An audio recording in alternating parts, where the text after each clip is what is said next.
Gold trusted gold buyers. మీరు తాకట్టు పెట్టిన బంగారాన్ని విడిపించి ఈ రోజు ఉన్న మార్కెట్ ధరకు కొనబడను. చిన్న పిల్లలు అని అంటే నాకు ఒకటి గుర్తొచ్చిందండి. చెప్పమ్మా. చాలా మంది ఈ మధ్య కాలంలో మాకు దేవుడు కనిపిస్తున్నాడని, దేవుడితో మాట్లాడుతున్నామని చెప్పి అంటున్నారు.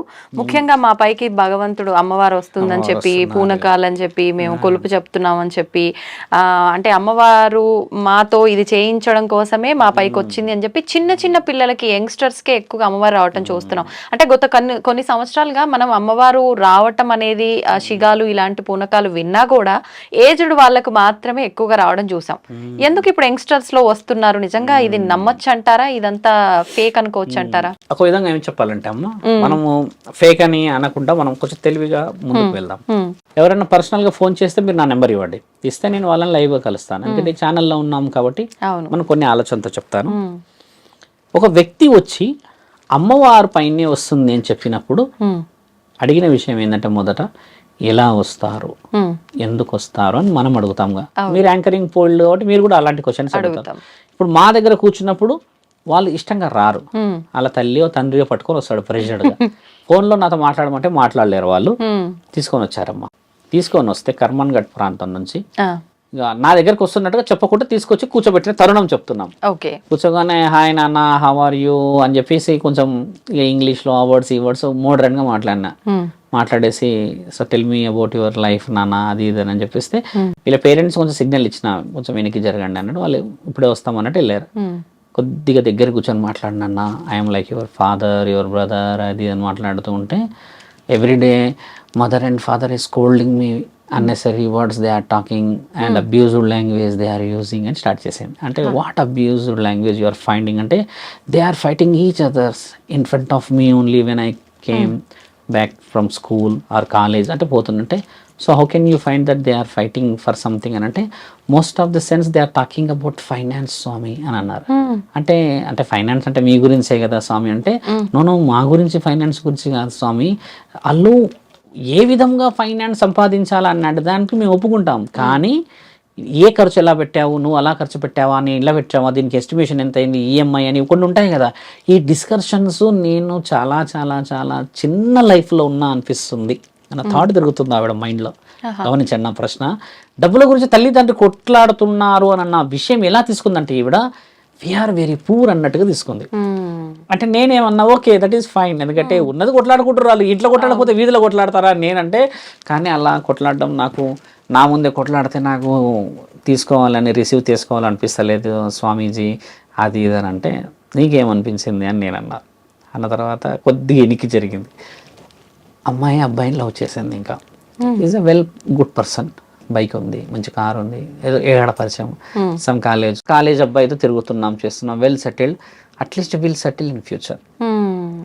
How you will settle in future if boy is a settled person?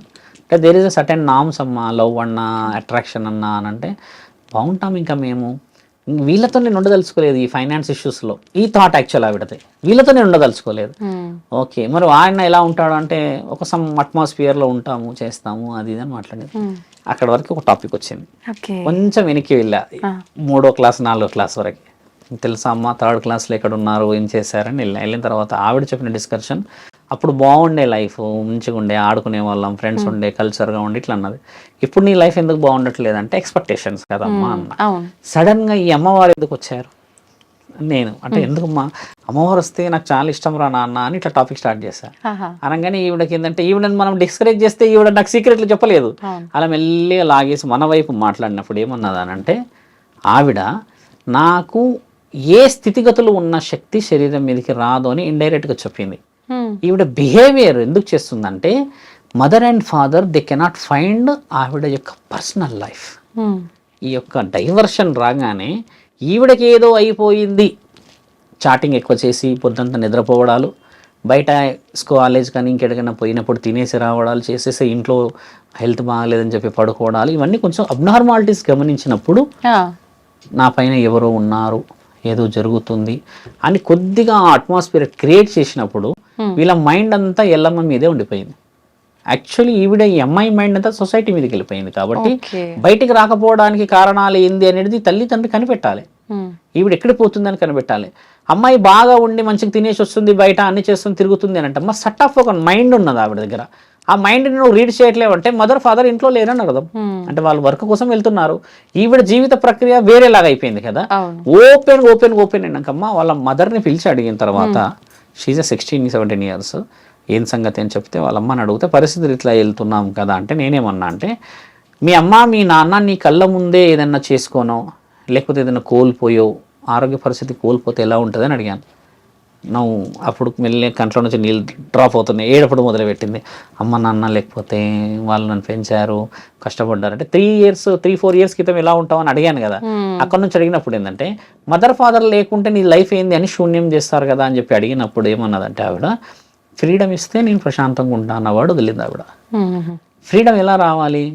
వీళ్ళిద్దరు ఫైనాన్స్ పరంగా గొడవకూడదు ఒకటి, ఈవిడ ఏది అడిగితే అది తెచ్చేయాలి 2, ఈవిడ ఏదైనా మాట్లాడితే ఎదురు పడకూడదు 3, ఈ మొబైల్ ఇచ్చేసేయాలి, దాంట్లో ఎవరితో చాటింగ్ చేస్తున్నావు అడగకూడదు 4. ఇలాంటి కొన్ని విషయాలు రిస్ట్రిక్టెడ్ ఉంటే ఈవిడ కళ్ళు మూసుకున్నప్పుడు నేను అది అని చెప్పినప్పుడు వాళ్ళ మైండ్ డైవర్షన్ జరిగింది కదా ఇక్కడ. అలా వచ్చిన ఆడపిల్లలే చాలా మంది ఉన్నారు ఇక్కడ. ఇక్కడ ఇంకొక సందర్భం చాలా టాకెటివ్ సందర్భం. ఒక ఊరికి పోతున్నామ్మా నేను కర్నూలులో. ఆవిడ పసుపు అన్నీ వేసుకొని వచ్చి కూర్చుంది, జడ ఇలా అనుకుంటూ ఉంది నా ముందు. శివరుద్ర సాధు వచ్చిండంటారగానే నాతో పాటు అందరూ ఉన్నారు, వీళ్ళంతా కొంచెం దూరం జరగండి అందరూ అన్నట్టు అందరం దూరం జరిగిపోగానే ఆమె ఇట్లా గోడకి ఇలా ఒరిగి మాట్లాడుతుందమ్మా. ఒక సాధువుని అన్నప్పుడు నా దగ్గర ఒక గౌరవంగా నిలబడవచ్చు కదా. నేనేమో త్రిశూలం ఇలా పట్టుకొని చెప్తల్లి అని చెప్పి ఇలా నేనంటే ఆవిడ ఉన్న ఆ గోడకి ఇలా ఒరిగి మాట్లాడుతుంది నాతో. ఏదేదో ఫ్రెండ్ ఎక్కడి నుంచో వచ్చేసి నెల్లూరు నుంచి అన్నట్టుగా. నేనేమన్నానంటే ఏం జరుగుతుందంటే ఎల్లమ్మ వస్తుంది అన్నదమ్మా. ఎల్లమ్మ వస్తుందా అమ్మ, ఏం చేశారు ఇప్పుడు అంటే ఇంట్లో కొడుతున్నారు బాగా అని అన్నారు. ఎవరు కొడుతున్నారు? ఎల్లమ్మ వస్తుందని నేను కొడుతున్నారా అని అడిగిన. అయినా కొడుతున్నారు అని అంటే నేనేం అడిగినంటే ఒక మాట చెప్తా ఏమనుకో కదా అమ్మ, బాధపడొద్దు అన్న. చెప్పండి స్వామి అన్నది. నీకు అక్రమ సంబంధం ఉందా అని అడిగిన. ఒకసారి ఈ చున్నీ ఈ చీర అమ్మ ఇలా తీసి ఇలా చదివేసింటారు ఒకటేసారి. మా ఆయన కొడతాడు స్వామి, నాకు ఒక ఆయన ఉన్నాడు అని చెప్పేసింది. సింపుల్ కథ. నీకు ఎల్లమ్మ లేదు, ఇంకా ఏ తల్లి లేదు, ఇది దాయడం కోసం ఎల్లమ్మని పట్టుకున్నావా అని అన్నా. కరెక్ట్గా కిందకి వంగిందమ్మా. ఇంకా అంత టక్కున ఎలా చెప్పావు స్వామి అని అంటే నేనన్నా చెప్పేది ఏం లేదమ్మా. ఇప్పుడు ఒక మానవ జీవిత శరీరాన్ని చూసిన నీకే ఎల్లమ్మ తల్లి గురించి ఒక అవగాహన ఉంటే సాధు సంతులము కూర్చొని పరమశివుడు హరా హరా అని పొద్దంతా అరుచుకుంటూ తిరిగే నేను ఒక వ్యక్తి విషయం చెప్పలేమా అని అంటే ఇప్పుడు నేను ఏం చేయాలి స్వామి అన్నది. ఏమి చేయలేవమ్మా, నీ పెన్మిటిని చూసుకో. ఇప్పుడు గోప్యంగా పెట్టావు ఈ విషయం, కానీ నీది ఈ గోప్యము ఊర్లో ఉన్న అందరికీ తెలిసి నీ బలుగుతుంది అని చెప్పినా. కనిపెట్టారు ఆ తల్లి సీక్రెట్. ఇప్పుడు ఒకటి కనిపెడతారు కదా, అది దాచిపెట్టడానికి నా మీద వీళ్ళు చేసే ఈ పనులు పడకూడదు అన్న ఉద్దేశం ఈవిడ మొదలుపెట్టింది కదా. చాలా రియలైజ్ అయ్యి ఏమైందంటే ఈ స్వామి నెంబర్ ఇవ్వండి అని అన్నది. ఇంకా మన వాళ్ళు ఇచ్చారో చేశారో నాకు తెలియదు. అప్పుడు నేనేం చేస్తా, ఆవిడ ఫోన్ నెంబర్ ఇస్తే వస్తే వెళ్ళమని రప్పియాలా లేకపోతే ఈవిడని సౌభాగ్యవతిలాగా నీ ఇంటికి వెళ్ళమని చెప్పాలనా? ఒక్కటే చెప్పిన, మీ ఆయన కాళ్ళ మీద పడి మంచిగా ఉంటా అని బతుకుతే అందరు సెట్ అయిపోతారు.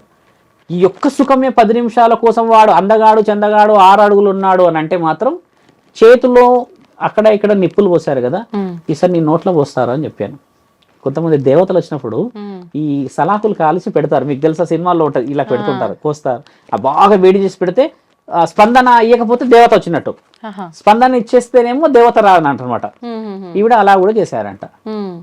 అయితే అంటే ఇప్పుడు మీరు చెప్పిన 2 ఎగ్జాంపుల్స్ తీసుకుంటే పరిస్థితుల ప్రభావం వల్ల కవర్ చేయడానికి కొంత, లేదు అంటే దేవాది దేవతలు శరీరం మీదకి రారు తల్లి, శరీరం మీదకి వచ్చే వాళ్ళు లేరు. నేను గతంలో కూడా గొడవపడ్డా, వచ్చిన దేవత ఎవరైతే ఉంటారో నీకు పెళ్లి కానియదు, నీకు అసలు పెళ్ళే కానియదు. ఓకే, ఆవిడ ఆధీనం నీవు. మరి ఇప్పుడు రారు అని మీరు ఇంత ఖచ్చితంగా చెప్తున్నారు కదా, కొన్ని సందర్భాల్లో గ్రామాల్లో మనం ఎక్కువగా చూస్తాము, ఎవరైనా గ్రామ దేవతల్ని కానీ లేదంటే పంట పొలాల్లో ఉన్న దేవతల్ని మర్చిపోయి కొంచెం మనం తక్కువ చేసినట్టుగా చేస్తే ఎవరిపైకో వచ్చి వాళ్ళతో వాక్కు చెప్పిస్తుంది, ఇలా చేస్తేనే బాగుంటుంది. మళ్ళీ అది నీకు మాట చెప్తాను. ఇప్పుడు మీరు నేను ఇద్దరం షాపింగ్కి వెళ్ళాం, దాన్ని టెంపుల్కి వెళ్ళాం తల్లి. మీరు టక్కున రుద్రాక్ష కావాలి అని అన్నారు, ఆ రుద్రాక్ష తీసేసుకొని మెడల్ వేసుకోగానే రోడ్ యాక్సిడెంట్ లో ఇద్దరం తప్పించుకోగలిగాం. ఉదాహరణకి మీ ఫస్ట్ వాడు ఏమంటారు తెలుసా, చూసావా రుద్రాక్ష ఉండడం వల్ల అంటాం కదా. ఇది పరమాత్ముడు అందరి దగ్గర పలుకుతాడు తల్లి వాక్కు. నా దగ్గర పలుకుతాడు, నీ దగ్గర పలుకుతాడు, రోడ్డు మీద ఉన్న బిచ్చపోడే ఆధారాలు కూడా పలుకుతాడు. అది వాక్కు పరమాత్ముడి యొక్క వాక్ చాతుర్యం. అది ఆయన చెప్పుతే వినబడదు కాబట్టి ఆయన కనబడితే నమ్మవు కాబట్టి ఆ నాలికని కదిలిస్తాడు అక్కడ. ఇది అందరి చేతిలో ఉంది అంతే. మీరన్న కొంటే ఎల్లమ్మలు కొంటే దేవతలు వీళ్ళు చేసేది ఏంటంటే అమ్మ, కొంతమంది సిగం ఊగుతారు, వాళ్ళు భక్తితో ఊగుతారు తల్లి. ఐ గివ్ హ్యూజ్ రెస్పెక్ట్ వాళ్ళకి. వాళ్ళు భక్తితో ఎల్లమ్మ అని అనరు, వాళ్ళు నేను ఎల్లమ్మ భక్తురాలిని అని వాళ్ళు బహు ఉత్తమముగా బోనాలు ఎత్తుకొని ఆడతారు. నేను హ్యాపీగా రెస్పెక్ట్ ఇస్తా వాళ్ళకి. కానీ నేనే ఎల్లమ్మ అంటే మాత్రం నేను ఆ 5 నిమిషాలు కూడా ఉండను, వెళ్ళిపోతాడికి. ఎందుకంటే ఎల్లమ్మ తల్లి బోనం ఎత్తుతే మరి ఎల్లమ్మ ఆడ గుడిలో ఉన్న ఆవిడ ఎవరు తీసుకెళ్ళాలి బోనం? మరి ఇప్పుడు నేనే దేవుడు శివుడు అనుకోండి, నేనే శివుడిని అని బోనం ఎత్తుకున్నా తల్లి. ఇప్పుడు నేనే శివుడిని అయితే నేను బోనం ఏడికి తీసుకెళ్ళాలి? మరి ఒక నిర్ణయం చాలా బాగా స్పష్టంగా తెలియాల్సింది అది తల్లి. ఇప్పుడు ఆ వర్షంలో మీరు చెప్పారు కదా, కొంతమంది గ్రామ దేవతల కొంటే అంటే వాళ్ళ కళలో కనబడతారు, కొన్ని సిగ్నల్స్ ఇస్తారు. పట్టు చీర కనబడడమా, పండు కనబడడమా, పసుపు అంటే బండారు కనబడడమా, కుంకుమ కనబడడమా, వెండి కనబడడమా, బంగారం కనబడదు. మళ్ళీ కొన్ని ప్రమద గణాల అనుమతులు ఇస్తారు, వేప చెట్టు కనబడడమా, ఇట్లా కొన్ని కనబడతాయి. అదే దుష్ట శక్తి ఏంటంటే గజ్జల చప్పుడు చేస్తుంది. ఇది చాలా మందికి తెలియాలి. ఎక్కడైతే గజ్జల చప్పుడు వస్తుందో అక్కడ దుష్ట శక్తి ఉందనేది 100% తెలుసుకోవాలి మానవులు. కానీ చాలా మంది గజ్జల శబ్దం దేవత చెయ్యతల్లి, అసలు అలా చెయ్యదు. నా దగ్గరికి చాలా 100 మంది వచ్చారు ఆ విషయంలో, నేను చెప్పి రుజువు చేయించా. ఈ గజ్జల శబ్దం ఎవరు చేస్తారంటమ్మా, ఈ ప్రేతాత్మలు చేస్తాయి. నిన్ను అలర్ట్ చేసి నిన్ను ఆ సమయానికి బయటికి పిలిపియడానికో, నీ మీద ఏదో సంథింగ్ ఏదో ఉంటది. నీకు ఉదాహరణకు నువ్వు పవిత్రమైన భక్తురాలు అనుకో అమ్మ, ఒక భవానీ మాత భక్తురాలు అంటే నిన్ను పట్టుకుంటే భవానీ మాత అనుగ్రహం ఉండొచ్చు కదా ఆమె కూడా. కాబట్టి నిన్ను మేల్కొల్పే ప్రక్రియలో రాత్రి 12 నుంచి 3 గంటలకు వస్తుంది. ఏ దేవత కూడా 12 నుంచి 3 గంటలకు శబ్దం చేయదు. శాసనాలు ఇతిహాసాల్లోనే రాసింది కదా, 12 నుంచి 3 గంటల వరకు కలి యొక్క ఆధీనమైన సమయం అది. అంటే చెడు ప్రభావం. 3 తర్వాత మన మంగళ స్నానాలు మొదలైతాయి కదా ఏ గుడిలో అయినా. 3 తర్వాత శబ్దం వేరు ఉంటుంది, 12 లోపు ఉండే శబ్దం వేరే ఉంటుంది. దేవతలు కూడా గజ్జల శబ్దం చేస్తారు, సమయం వారిది వేరు. గల్ అనే శబ్దం వేరు, గలగలగల అనే శబ్దం వేరు. దేవతలు చాలా గలగల చేస్తారు శబ్దం.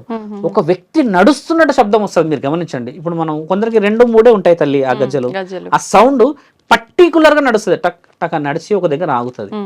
దేవత అయితే ఇంకొకళ్ళు ఏంటంటే తిరుగుతూ ఉంటారు, వాళ్ళు బయట తిరుగుతారు. బాగా గమనించాల్సిన ప్రశ్న మీరు అడిగిన డీప్ క్వశ్చన్. ఇప్పుడు ఇది మన బెడ్రూమ్ అనుకోండి, అదొక ఉదాహరణ కిచెన్ అనుకోండి, అదొక హాల్ అనుకోండి. Every corner we listen that sound. But ఎవిల్కి బయటనే శబ్దం చేయగలదు. అంత సింపుల్ లాంగ్వేజ్ లో అంత సింపుల్ టర్మినాలజీ ఎలా మర్చిపోతారు మానవులు? నేను అక్కడ నాకు పిచ్చ కోపం వస్తుంది, ఎందుకంటే అడిగిన వాళ్ళు కూడా తిడతాను ఆడవాళ్ళని. ఏమా ఏడొస్తుందంటే ఓ వరండాలా తిరుగుతుంది అని అంటారు. వరండాలు ఎందుకు తిరుగుతుంది? దేవత అయితే ఇంట్లోకి రాకూడదా? నీ అనుమతి కావాలా? ఆవిడ ఇంట్లో నువ్వు ఉన్నావు కదా అని నేనంట. ఒక దేవత ఇంట్లో మనం పుట్టినాం కదమ్మా. నీ ఉట్టక ముందుకే మీ నాన్నల ముత్తాతల నుంచి వస్తున్న ఎల్లమ్మ తల్లి పోచమ్మ తల్లి వాళ్ళు అంటే నువ్వు ఆమె ఇంట్లో ఉన్నట్టే కదా. మరి ఆమె ఇంట్లోకి చోటు ఎక్కడైనా ఉండవచ్చు కదా. భూతాలు దయ్యాలన్న ఈ విషయం ఎందుకు చెప్తున్నా అంటే ఇవి నిన్ను సెక్యూర్ ప్లేస్ నుంచి బయటికి రాపించగలవు. అయితే నీవు అయితే అదైతే లోపలికి రాలేదు కదమ్మా, ఆడొక రక్ష ఉంటది కదా ప్రతి గడపకి. ఇది తెలుసుకోవాలి చాలా మంది. మీరు అన్న ప్రశ్న ఏంటంటే చాలా మంది తప్పుదోవలకు వస్తుంది, ఇలా ఎల్లమ్మలు వచ్చారు పోచమ్మలు వచ్చారు అంటున్నాను కదా. ముమ్మాటికి అవాస్తవమైన విషయాలు అవి. కొంతమంది భక్తితో ఆడుతున్నారు. అర్ధనారీశ్వరులు ఎల్లమ్మ తల్లి బోనం నేస్తే నిజంగా ఎల్లమ్మ తల్లి వచ్చినట్టు ఉంటుంది అక్కడ బల్కంపేటలో. ఎంత భక్తిగా ఆడతారు మరి. కొంతమంది అన్నారు మాకు వస్తలేదా అంటే, కొంతమంది వస్తుంది అని అంటారు కదా. వచ్చిన వాళ్ళ ఇళ్ళందరి ఇంట్లలో పరిస్థితి అంతే ఎందుకుంది? ఆ అమ్మాయి ఎవరైతే అంటుంటారో ఈ చిన్న చిన్న వయసులో ఉన్న వాళ్ళు కానీ లేడీస్ సొంతంగా ఆరోగ్యం బాగుండదు తల్లి వాళ్ళది. నడుములు తీవ్రంగా నొప్పులు ఉంటాయి, మెడల కాడ నుంచి కింది వరకు హెవీ పెయిన్స్ ఉంటాయి బాడీ అంతా. వాళ్ళు చేసే ఆ కొంచెం క్రియా ప్రక్రియలకి న్యూరలాజికల్ సిస్టమ్ చాలా డిస్టర్బ్ అవుతుంది. దానివల్ల పెళ్ళైన వాళ్ళకి ఏమవుతుంది తెలుసా అమ్మ, చాలా మందికి తెలియాలి అమ్మలకి, పెనిమిటికి మరణగండం వస్తుంది, కొడుకుంటే కొడుకుకి గండం వస్తుంది. ఒక దేవత ఒప్పుకోదు తల్లి అది. కాపాడడానికి ఆవిడ ఉంటే, ఆవిడ ఒక శరీరం మీద నేనే వచ్చానని చెప్పి సొంత వాకులు పలుకుతే ఆవిడ ఎట్లా ఒప్పుకుంటుంది తల్లి? ఆ విషయంలోనే మొదట్లో 1 year క్రితం చెప్పా ఈ విషయము. చెప్పిన తర్వాత నా దగ్గర చాలా మంది వచ్చారు. ప్రతి ఒక్కరు now they are well settled families. ఇప్పుడు వాళ్ళు పీస్ఫుల్ ఎందుకుంటున్నారు అంటే, నేను ఆ రోజు వచ్చింది ఒక ఆమె వచ్చింది, పుట్ట ఉంది ఎల్లమ్మ తల్లి పెద్ద పుట్ట ఉందంట, పాము ఈవిడకే కనబడుతుందంట. నేను చెప్పిన చాలా అదృష్టవంతురాలు, ఇక తర్వాత ఇక నా మీదకి వచ్చేసింది స్వామి అని అంటే. కానీ అప్పుడు మొదలైంది, నేను మంచిగా ఇచ్చినాయి ఆవిడకి ఎట్లా వచ్చింది అని చెప్పిన. ఇక అంటే కథ మొదలు పెట్టేసి బాగా చాలా గౌరవంగా మాట్లాడిందమ్మా ఆవిడ. మాట్లాడి గర్వంగా పోయింది. 3 నెలలకు వచ్చింది మళ్ళీ. రుద్రస్వామి గారు ఉన్నారా అని ఫోన్లో అడుగుతుంది.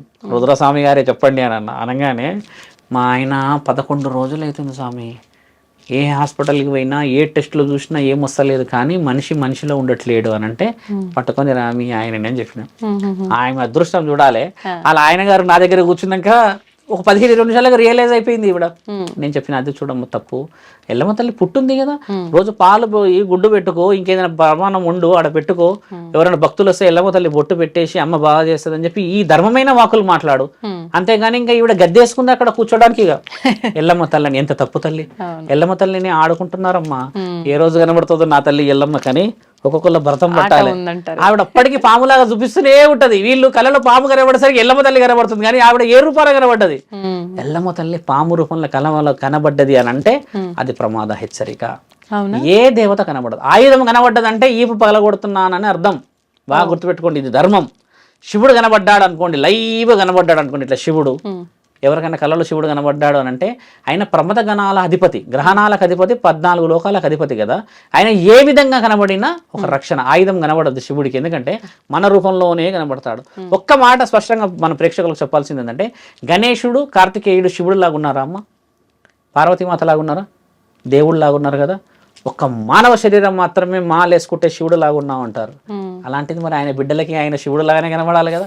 తప్పెక్కడుంది? అది తెలుసుకోవట్లేదు మన వాళ్ళు. ఆయన కన్న పిల్లలే ఆయన రూపంలో లేరు.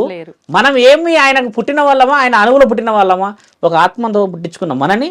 మాలేసుకుంటే శివమాలేసారా మీరు అని అంటారు. అంటే ఆయన కొడుకులు పిల్లలు అన్నంటే కదా. ఆయన ఏ రూపంలో అయినా రావచ్చు, కానీ దేవాది దేవతల్లో దేవతామూర్తులు ఆయుధం రూపంలో చూపిస్తారు. పెద్దమ్మ తల్లి ఒక పురుగు రూపంలో చూపిస్తుంది. పురుగు వస్తుంది, ఇంత పెద్ద పురుగు ఉంటుంది. ఆవిడ ఏంటంటే రక్తంలోకి వెళ్ళగలుగుతుంది. ఇట్లా వెళ్ళేసి రక్తానికి సంబంధించిన కొన్ని వ్యాధులను నయం చేయగలిగే శక్తి ఆవిడకు ఉన్నది. పోచమ్మ తల్లిది వేప చెట్టు, ముత్యాలమ్మ తల్లిది ముక్కు పుడక, ఇలా కొన్ని ఉన్నాయి కదా తల్లి. వాళ్ళది అవి కనబడితే దాని హెచ్చరికలు తెలుసుకోవాలి. మన వాళ్ళు ఏంటంటే అది కనబడేసరికి ఇక పెట్టేసరిగా ఒగ్గు కథ ఇక మొదలు పెడతారు. ఇక దాని అర్థం తెలుసుకోకుండా ఎందుకు చేస్తావు పండగను? ఎందుకు ఆ వివరణ లేకుండా అమ్మని ఇబ్బంది పెడతాను?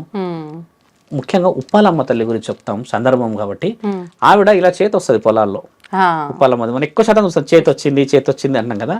అక్కడ నీ పొలంలో ఉన్నా లేకున్నా ఆవిడ రక్షకురాలు ఆ ప్రాంతానికి. కొంతమంది ఉప్పాలమ్మ గుడి కట్టేసేస్తే, స్వామి మేము మాంసాహారం ఇవ్వాలనుకుంటున్నాము అమ్మకి, కానీ ఎలా చేయాలో తెలియదు అని అంటే ఉప్పాలమ్మ సిగ్నల్ ఇస్తుంది. అక్కడ ఇలా ఉన్న 5 చేతులలో ఈ కొమ్మని ఇలా తెంపితే తల్లి పాలు వస్తే అమ్మ మాంసాహారి కాదని అర్థం, శాకాహారి అని అర్థం. ఇలా పాలు రాకుండా రక్తం కూడా వస్తుంది. అంటే రక్తం అంటే కంప్లీట్ రక్తం కాదు, రెడ్నెస్. అది వస్తే ఆవిడ మాంసాహారం ఆశిస్తుంది అని అర్థం. ఇంతటి లాజిక్ ఆవిడే ఇచ్చేసినాక నేను ఎవరిని తల్లి ఆడికి వచ్చేసి 1,00,000 రూపాయలు ఖర్చు అవుతుంది నాయన, ఇక నేను ఊగుతా ఈడికి వచ్చి అని చెప్పేసి పుట్టమన్న తీసి ఇలా ఇలా ఇలా జల్లెడ పెట్టేసేసి వాళ్ళని నాశనం పట్టించినట్టుగా తల్లి. 100 మంది ఏమంటారంటే ఫోన్లో చెప్పేసేసి చాలా అయినా మేము ఉన్నకాడ చేసుకున్నాం అంటే ఒకటే మాట అంట, ఆ రోజు కూలి 500 వచ్చాయి కదా, 200 పెట్టి తీసుకురా పూజ సామాన్లు అమ్మకి చెయ్యి చాలు. నీ దగ్గర పచ్చడి మెతుకులు ఉంటే అందులోనే ఆమె కూడా తృప్తి. 20,000 అప్పు తెచ్చేసి పెట్టిన దాంట్లో అమ్మ తింటదా? అమ్మ మనమేం తింటామా? బాధ అనిపించదా ఈ 20,000 ఎలా కట్టాలి అని? ఏ దేవత ఆశించదు తల్లి అలాగా. మొన్న రీసెంట్ కాల్ నాకు నల్గొండ నుంచి వచ్చిన కాల్, పొలంలో ఎంత కొట్టేసినా వస్తుందంట, ఎంత కొట్టేసినా వస్తుందంటే 3 అడుగులు కట్టండి, కట్టడానికి ఏమవుతుంది అమ్మవారిని అని చెప్తే, కానీ 2 అన్నదమ్ముల లొల్లుంది స్వామి అని అన్నారు. ఎవడో ఒకడు కట్టకపోతే మరి 2 ఈపులు వల్ల కొడుతుంది ఆమె. మొన్న కూడా చనిపోయింది వాళ్ళ ఇంట్లో. గతం చనిపోయినాక 11 రోజుకు మొదలుపెట్టేసి గుడి టామ్ టైం కట్టేసేసి నన్ను పిలిస్తే నేను రానన్నా. మనిషి చనిపోక ముందుకు చెప్పినాం కదా. అంటే ఆయన ఈ విధంగానే చనిపోయింది అనుకుంటున్నారు. ఆయన ఏ ఆరోగ్యంతో చనిపోయిండో మనకు తెలియదు. వీళ్ళు ఏమనుకుంటున్నారు, ఒక సాధువు చెప్పిండు గుడి కట్టాలని. 12 ఏళ్ల క్రితం మా తాత చచ్చిపోయినప్పుడు అదే చెప్పిండు గుడి కట్టాలని. మనం కట్టలేం రా.